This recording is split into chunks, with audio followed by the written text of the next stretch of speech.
Student, as we had started generation of FM signal. Generation of FM signal means frequency modulated signal generation. We have studied the theory and we have derived the formula, but using circuitry, using electronic devices, how this frequency modulated signal, it means that a signal where the frequency will be varied and amplitude will be constant, how that type of signal will be generated. So there are two methods, direct FM generation method, and the second is indirect FM generation method. What is direct FM generation method?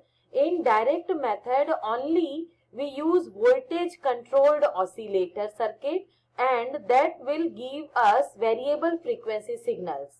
Okay, so with using only voltage variable oscillator, voltage controlled oscillator, we can directly have frequency variable signal, which will vary according to the message signal variation. Further we will see the circuitry also. And the second is indirect method. Indirect method means first we have to generate the narrow band FM signal.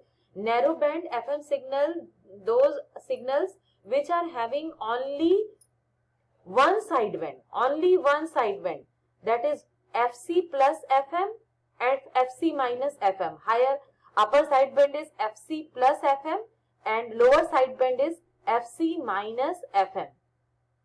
So only one sideband is available in narrow band FM signal, which is just like amplitude modulated signal, and this narrow band FM signal is further frequency multiplied to increase the frequency deviation to the desired level.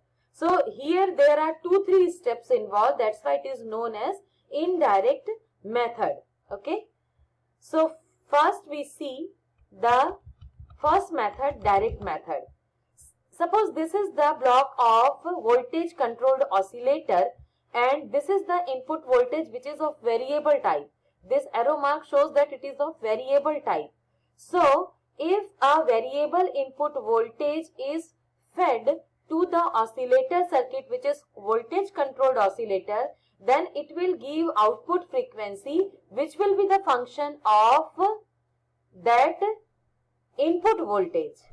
Okay, so here you will get some output frequency which will vary according to the variation in the input voltage. What actually it is? Okay, let us see. Actually, voltage controlled oscillator is made up with a varactor diode. This is the symbol of varactor diode. And what is varactor diode? It is a PN junction, especially designed PN junction when it is used in reverse bias. And in reverse bias, if it is having variable voltage, so across PN terminal we are able to get variable capacitance. Okay, that's why it is known as varactor diode. Varactor means variable capacitor. Varactor is the combination of variable capacitor. So this diode is able to provide variable capacitance. That's why it is known as varactor diode. Now, what is the use of this variable capacitance? Let us see.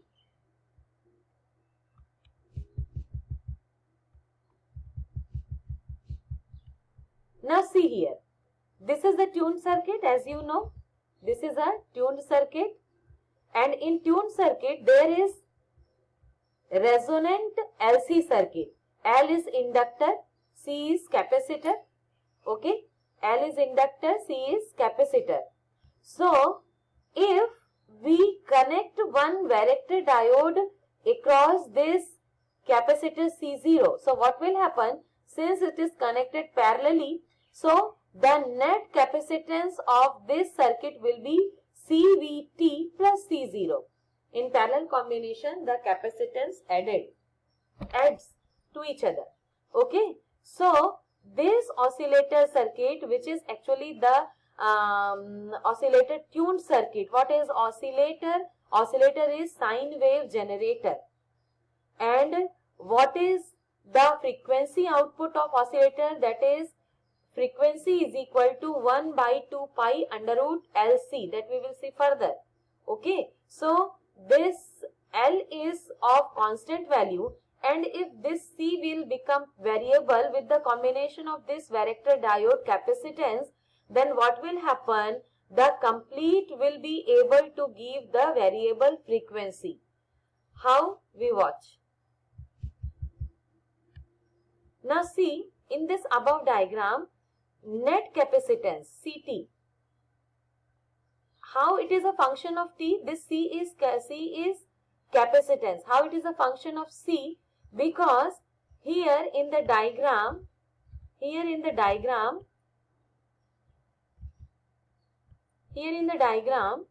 as you will watch, that this CT, its output voltage will vary according to the message signal. This varactor diode is connected with message signal input. So, and it is connected in reverse bias. The P type is connected with the M signal, message signal positive. So, if it is connected in a reverse bias, so in reverse bias condition, its capacitance will vary, and if its capacitance will vary, so the net capacitance of this complete circuitry will vary. Okay, so what is the net capacitance is written in here in formula. CT is equal to C0 plus K0 MT. According to the message value, the variation of varactor diode capacitance will be added to the C0. Okay, and this will be the net capacitance of the complete circuitry, net capacitance. Okay. Now, as we know, this is the formula FC. When MT is equal to 0, when MT is equal to 0 means that C0 is directly connected with the varactor diode. Okay. So, let me try to show you with one page only. Here, with one page only I am trying to show you. Here, see, if this empty magnitude is 0, at that time this CT will be directly connected with this one C0, means it is directly short circuited with C0. Okay, at that time this FC will be 1 by 2 pi under root LC. Okay, FC is equal to 1 by 2 pi under root LC. Earlier also I have explained, just I am doing the revision. If MT is not equal to 0, so at that time the instantaneous value of frequency, since T is varying, so instantaneous value of frequency will be varying, and this will be 1 by 2 pi under root L0, because inductance value is constant, and CT. And what is CT? From equation number 1, we can get CT. And finally, we will get this formula, FIT, instantaneous value of frequency, is equal to 1 by 2 pi under root L0. And in bracket, this is the complete value of CT, new capacitance value. Okay. And as we know that the frequency modulated signal ST is equal to AC cos theta IT. This theta is angle which is a function of this instantaneous frequency Fi.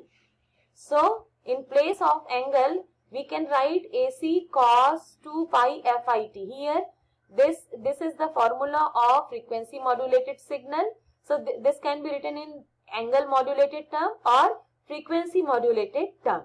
So, this was the direct method. What is the meaning of direct method? Only having voltage controlled oscillator, we can have this variable frequency which will vary according to the message signal variation. Okay.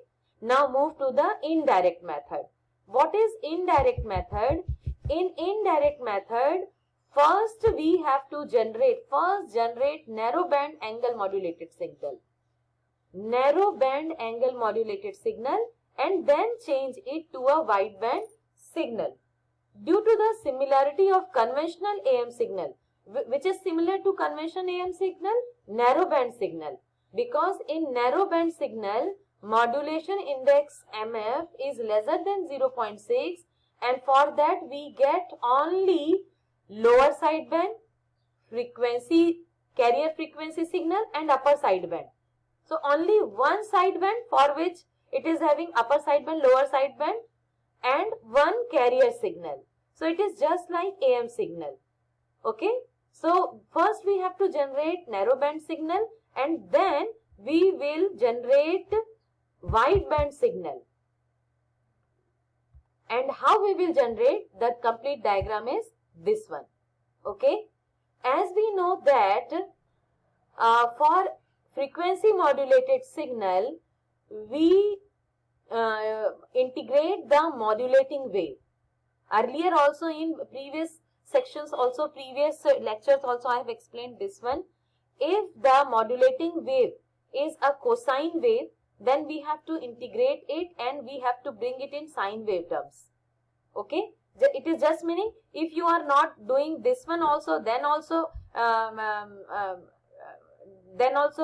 it is of no matter. Here this is the product modulator. In amplitude modulation, as we know, the generation of double sideband suppressed carrier. For this you have to go through the generation of amplitude modulated signal. How we were generating double sideband suppressed carrier using product modulator. And how we were using product modulator? Product modulator, we have not to go through the circuitry, we have to go through the concept only. In product modulator, in one side we were giving the message signal in sinusoidal form, and in another side we were giving the carrier signal in sinusoidal form. And what we were getting? We were getting the product of both the message signal term sine omega mt, sine 2 pi fct, or you can say sine omega ct terms. And if you mathematically derive this sine omega mt, sine omega ct product, then you will get sidebands that will be fc plus fm and fc minus fm. So if you want to understand this in better way, you have to go through with the generation of amplitude modulated signal of double sideband suppressed carrier. Suppressed carrier means only sidebands you are getting, carrier signal you are not getting. Okay. So if we, again I am starting from the very basic. If you are getting the modulating signal in a cosine wave, then integrate it first and take it in sinusoidal wave form. And from carrier oscillator signal, carrier sine wave generator signal, take the carrier signal AC cos omega ct, and both are fed to the product modulator. That product modulator will give fc plus fm signal and fc minus fm signal. It means that double sideband suppressed carrier signal in which carrier is not available. Okay. So this you have already studied in AM generation, this part. Now move forward. Here what we are doing, here if you 90 degree phase shift, 90 degree, as we know that sine 90 plus theta is equal to cos theta. So if you phase shift this AC sine 2 pi fct, you will get AC cos 2 pi fct. So why we did this one? Only to get narrow band FM. Because what is the difference between narrow band FM and double sideband SC?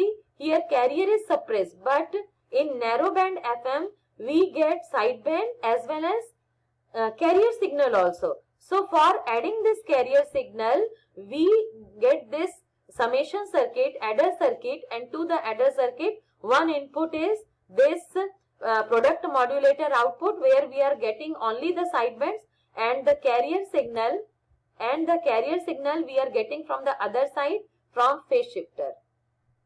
Okay. So we will get the narrow band signal, and this is the method of generation of narrow band signal.